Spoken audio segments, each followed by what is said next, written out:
आदि शंकराचार्य के विषय में जानेंगे। तो जो आदि शंकराचार्य, इनके विषय में जानेंगे कि आदि शंकराचार्य के जीवन का परिचय, इन्होंने क्या जीवन में ऐसे क्या महत्वपूर्ण कार्य किए, इनके द्वारा किए गए महत्वपूर्ण कार्य, इनका जीवन परिचय।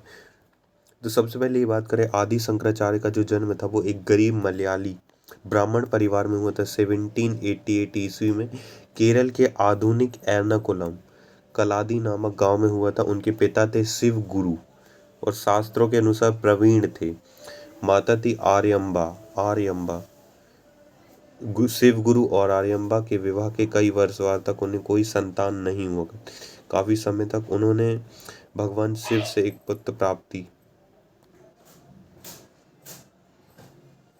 जो शंकर बहुत मुश्किल से 7 वर्ष के जब थे तो उनके पिता का निधन हो गया। उनकी माता जी उचित शिक्षा का पूरा ध्यान रखा, जैसा कि तरुण ब्राह्मण से अपेक्षित की जाती। एक शंकर असामान्य बुद्धि के मालिक थे। छोटी सी उम्र में सन्यासी बनने की ठान ली। छोटी सी उम्र के थे और उन्होंने ठान लिया कि मैं सन्यासी बनूंगा। इससे उनकी माताजी बहुत दुखी हुई। कुछ घटनाओं से उनके निर्णय को त्वरित किया। एक दिन शंकर और उनकी मां नदी में नहाने के लिए गए। जब जब शंकर वहां नहा रहे थे तभी अचानक से एक घड़ियाल ने अपना पांव पकड़ लिया।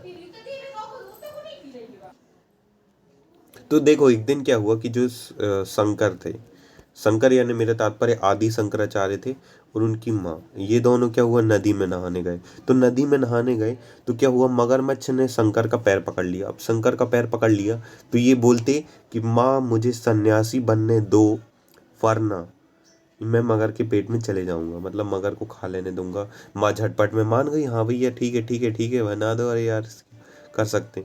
लेकिन सिर्फ 8 वर्ष के थे। सोचिए इतनी छोटी अवस्था में, ये यहाँ पे आप ये देख पा रहेंगे फोटो आदि शंकराचार्य बन जाते हैं। और इन्होंने क्या क्या कार्य किए अब ये देख लेते हैं। इन्होंने 4 मठ की स्थापना की। उत्तर में ज्योति, पूर्व में पुरी, पश्चिम में द्वारका और दक्षिण में श्रृंगेरी।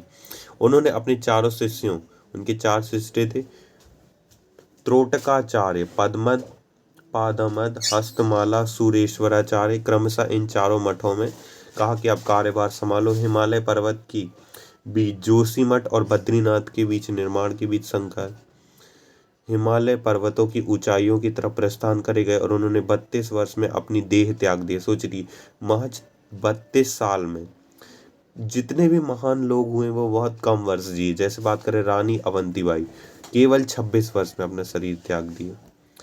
आदि शंकराचार्य महाराज ये धर्म से बहुत बड़े धर्मगुरु हैं। 32 साल की उम्र में बात करें।